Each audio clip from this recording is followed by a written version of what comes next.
ہوتی ہے. اور شاید میں یہ بات کھلے عام کہتی ہوں کہ جو نقصان نہیں اٹھا سکتا اسے کبھی فائدہ نہیں ہوتا.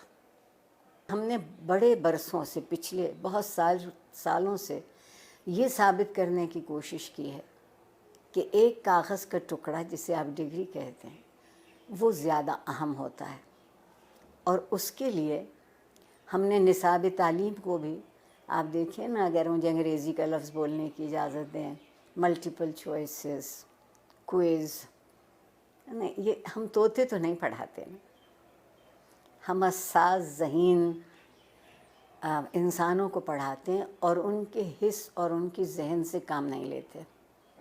اس کی بنیادی وجہ یہ ہے کہ جب میری نسل جو تقریباً قبل از مسیح سے ہے وہ پڑھتی تھی تو تعلیم کے ساتھ ایک بڑا ضروری لفظ جڑا ہوا تھا، وہ تربیت تھا. اب ہم نے تعلیم کے ساتھ تربیت کو شامل نہیں کیا ہے. کہیں آپ یہ دو لفظ لکھا نہیں دیکھتے. پھر ایک اور کمال کیا ہمارے ہاں جنرل ضیاء الحق صاحب نے، جنہیں میں اپنا محبوب بھی کہتی ہوں، کہ انہوں نے ہم سے مکالمہ چھین لیا، سوال کرنے کی اجازت نہیں رہی. تو جو معاشرہ سوال کرنا بھول جاتا ہے وہ جواب کیسے ڈھونڈے گا؟ اور ڈگری ہمارے ہاتھ میں دی گئی کہ ہم ایک اچھا روزگار تلاش کرتے. میں کہتے کہتے مر جاؤں گی کہ زندگی کو روزگار چاہیے ہوتا ہے، روزگار کو زندگی نہیں چاہیے ہوتی. ہم کندھوں کا بوجھ بڑھا رہے ہیں، ہم ذہن کو وسیع نہیں کر رہے، کشادہ نہیں کر رہے. استاد کو اجازت نہیں ہے کہ جو کتاب اس کے ہاتھ میں ہے اس کے علاوہ وہ کچھ کہہ سکے کہ کہیں اور سے پڑھا ہو. ٹھیک.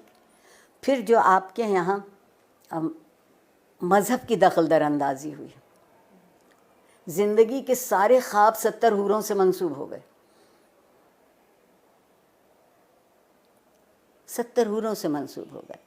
آپ کہتی ہیں کہ جستجو کی ضرورت ہے، آپ کے وزیر اعظم کہتے ہیں کہ سکون تو قبر میں ملے گا.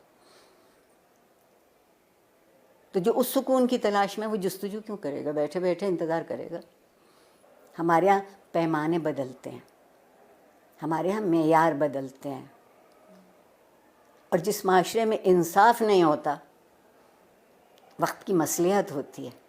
اور جس معاشرے میں ہر کوئی ریاست کا شہری نہیں ہوتا اور اس کے حق برابر نہیں ہوتے کیونکہ اس کا رنگ یا اس کی نسل یا اس کا عقیدہ یا اس کی زبان ہم سے الگ ہے، تو آپ بتائیے وہاں لوگ ڈھنگ کی زندگی کیسے گزاریں گے؟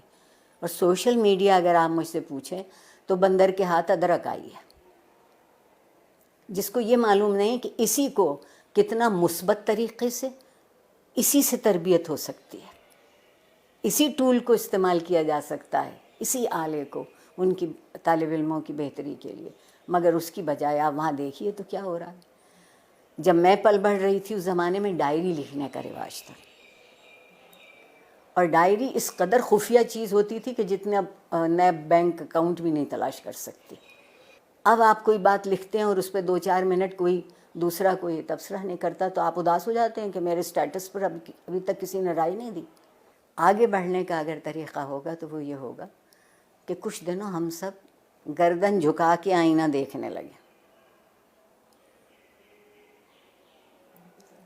گردن جھکا کے آئینہ دیکھیں گے تو ہماری سمجھ میں اپنا آپ آئے گا.